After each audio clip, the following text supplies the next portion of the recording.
Hi, my name is Dave, and this is my first video on my new channel, Dave Talks About Baking. On this channel, I want to share with everyone my techniques for baking, make learning how to bake fun, and I'm going to share some interesting stories about baking along the way. Now, for this video, I'm going to take you through my version of the Tartine method for baking a classic country sourdough loaf from start to finish. And you'll see how easy it is to make some amazing bread that tastes great too. Also, I'm going to share some pro tips along the way that will help you in your baking journey, but you'll have to watch until the end to get them all. Alright, let's bake. Okay, first things first. Let's go over the recipe. For this video, you'll see me prepping a double loaf, but the recipe is set up for a single loaf. A basic country sourdough loaf consists of 4 ingredients: flour, water, salt, and yeast, which is commonly referred to as a levain or starter. Okay, before we dive in, pro tip number 1. Use baker's math for measuring. Of course, to do that, you need a weight scale. However, if all you have are cups, tablespoons, ounces, whatever, just go with it. They're functional, but they're not the best way to scale a recipe to make more or less of something that you're baking, and they're not always precise. Now, for this video, I've gone ahead and I've done the conversions for you. However, they won't be as precise, and I'll be using baker's math going forward. If you want to buy a scale, I put a link to one of my scales down below in the description. Okay, first, the standard 1 loaf recipe uses 500 grams of flour, and this recipe is using 350 grams of bread flour, 100 grams of whole wheat flour, and 50 grams of Einkorn flour, which is a 70-20-10 split. But if all you have is bread flour or even all-purpose flour, just go with 500 grams of that and you'll do fine. Pro tip number 2. Bread flour will make a great tasting sourdough loaf, but if you want even better tasting sourdough, cut in at least 30% whole wheat flour and or an ancient grain, such as Einkorn or spelt or something. Once you get more familiar with baking sourdough, I highly recommend playing around with the flour mix a bit because you'll get some amazingly beautiful results. Second, measure and set aside 375 grams of water and let it warm up or cool down to room temperature. Hot water can kill the yeast and cold water can slow down fermentation. Next, measure 10 grams of salt and set it aside until it's needed. Lastly, this recipe uses 100 grams of starter, and we will measure that when we are ready to mix the dough. One quick note, I will do a video on making, feeding, and storing your starter later, but for now I'm assuming you already have starter and you know how to use it and it's already been fed for use. Alright, that's the recipe. Time to go mix the dough. As you can see here, I've already prepped all the ingredients for this bake. First, get your mixing bowl. If you have a scale, put the bowl on the scale and press the tare button to zero out the weight. If you don't have a scale, use a large eating spoon. Second, measure out 100 grams of starter and add it to the bowl, or use a few spoonfuls if that's what you have.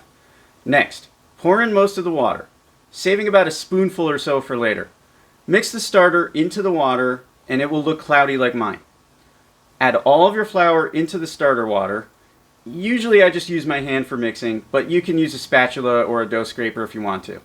Make sure the dough is completely mixed with no dry or wet spots.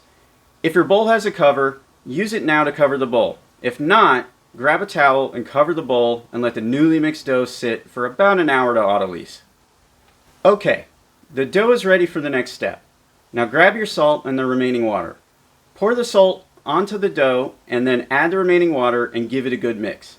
Holding off on the salt for about an hour allows the yeast some time to start feeding on the dough mixture and lets the dough build up some initial strength before the salt slows down the process. Also, water in this case makes it a little easier to add the salt, get the salt mixed into the dough more evenly. Okay, once the salt is mixed into the dough, cover the bowl again and let it rest for about 30 minutes. The dough is now ready for the next phase, stretching and folding. I usually do about 4 stretch and fold sessions, about 30 minutes apart each. And before you start the first one, grab a container large enough to fit your hand and fill it with some water. Uncover the dough and dip your hand in the water, then grab a corner of the dough, pull it up until it feels like it is about to tear, and then fold it over the top of the dough. Grab the next corner and repeat until all 4 corners of the dough have been stretched and folded. If it tears a little bit, just stop the stretch and go to the next corner. Pro tip number 3. If the dough will start to get tough and tear when it's at its limit for stretching in a given stretch and fold session. If this is happening after the second or third corner, just stop stretching and folding for now. The dough needs some time to rest before stretching and folding again. Okay, cover the bowl again and wait another 30 minutes. Then repeat this process up to 3 more times for a total of 4 stretch and fold sessions. You will see that each time you do a stretch and fold session on the dough, it starts to hold its shape a little better and feels like it's getting stronger and gassier. These are all good things as they help build strength into the dough, as well as adding air for baking and a good oven spring or loaf that will rise well during baking. If you see bubbles forming in the dough in between the stretch and fold sessions, that's even better. When you're done stretching and folding, and if you have one, it'll be easier to transfer the dough into a glass or see-through container like a Pyrex or a Cambro container. If you don't have one, just try to note what height the dough is at in the bowl. If you do have a see-through container, put the dough into it and note the height of the dough. It'll be very important soon. Okay, we're going to start the bulk fermentation process. Now it's time to bulk ferment the dough. In this phase, the see-through container can be a real benefit, particularly if you're new to baking sourdough. Today I'm using one of my Cambro containers so you can see what I mean. Now that the dough is in the Cambro, I'm marking the height of the dough with a rubber band. Pro tip number 4. This will help me see the dough when the dough has risen about 25 to 30% above the rubber band. When the dough has risen about that much, that's a great indicator that the dough is ready for the next phase. When I started out, I wasn't really sure how long it would take on average for me, and I learned from a number of pro bakers to do just that until I get more practice and I could eyeball it. Okay, now we leave the dough in the container until it's ready. This can take as little as 30 minutes or up to 3 hours. My average is about an hour and a half. For you, check the dough every 20 minutes or so until it has risen enough for the next phase. Make a note of about how long it took for next time and use that as a frame of reference. I'll skip to the end of the bulk so we can move on to the next phase, pre-shaping. The dough is ready to pre-shape. First, get some spare flour and lightly flour the surface of your work area. Then take the dough out of the container and put it on the floured surface. In my case, I'm doing a double loaf, so I'll need to split it in half. I have a scraper handy and I'll chop it in half and I'll put each half on my scale to get the dough sizes about even. If you're doing a double loaf, just move one dough piece out of the way so you can work on the first one. Second, cup your hands around the dough like I'm doing and get a bench scraper and try to roll it into a round shape. The dough should stick to the work surface a little bit when doing this so that the dough and the work surface do most of the tension building and get the shape into a round form for you. If that doesn't work, just use your hands and do it that way. It'll take some practice, but it gets easier once you've done it a few times. Next, the dough should be in a round form and have a somewhat smooth surface. If you're doing 2 loaves, just move the finished one off to the side while you work on the other one. Once your dough is in the right shape, cover it with a towel for about 20 or 30 minutes to let the dough rest before moving on to the next phase. Before we shape the dough for proofing, get a banneton, basket, or bowl large enough to hold the bread. Line the basket with flour, and use rice flour if you have it.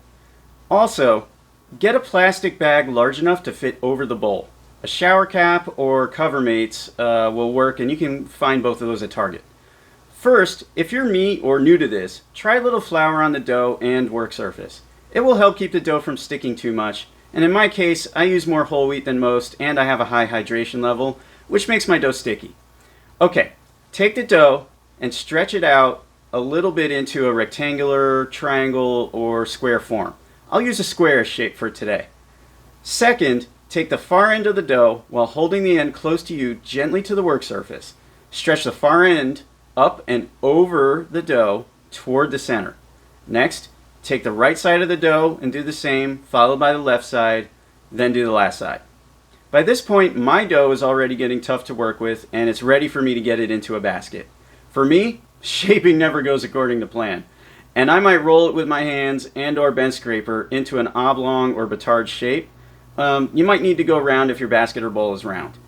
Also, I may or may not end up needing to flip the dough on the work surface and stitch it together on the bottom side, or do that in the basket, and you'll see me do that in this video. Now take the dough and keep the bottom side up and then put it in the basket. You may need to add a little flour to the top of the dough and the edges around the dough because it may expand into the basket and potentially the plastic cover over it. This will help it not stick when that happens. Put the bag on and slightly tie off the end of the bag to close it. Don't tighten the bag all to the surface of the bowl or the basket. Leave room for it to expand in case the dough is really expanding out of the basket. Okay, for this video I'm doing a refrigerator proof, which means I just put the basket in the fridge overnight and I will bake the bread tomorrow morning. Before baking, preheat the oven to 500 degrees Fahrenheit. For this video, I'm using a combo cooker and a Challenger bread pan. If you have a Dutch oven, that works too. Put the entire combo cooker, including the lid, on the middle rack of the oven for the preheat. Give the oven a good hour to preheat so the combo cooker is nice and hot for baking. Now, while the oven is preheating, get a sharp knife or a lame. I'm going to use two different lames in this video, but use whatever you have. Just make sure it's sharp. Also, if you have parchment paper, cut a piece large enough for the dough. It can help make it easier to move the bread around in a hurry. But you don't have to use that if you don't want to. When the oven is ready, get the dough out of the fridge and take the combo cooker out of the oven and place it someplace safe. Put the dough on the parchment paper or combo cooker. Now take the lame and hold the sharp side kind of horizontally at one edge of the dough, but pivot to the right or left at about 45 degrees, depending on what hand you're using, and cut into the dough with a triangular corner of the blade so that only the sharp blade edges touch the dough and hopefully won't cause the blade to snag and pull the dough when you cut. Then cut a line straight down the dough to the opposite edge as quickly as you can. The cut should be about 1 centimeter deep. This takes a bit of practice, and I messed up a lot at first, so don't get discouraged if it doesn't work out too well at first. If there's enough of a cut, the dough will be able to open and rise in the oven while baking. Okay, now for the tricky part, and pro tip number 5. Either throw a couple of ice cubes around the dough in the combo cooker, or better yet, just get a spray bottle and spray water onto the dough and sides of the combo cooker, but do it fast. This is what gets you the steam bubble effect and helps harden the crust like you get with an artisan bakery bread. Now quickly put the lid back on the combo cooker and get it back in the oven. Bake it for about 20 minutes at 450 degrees with the lid on. Then take the lid off, and if things are working well, you'll see a half-baked but well-risen loaf of bread, hopefully with an ear on it.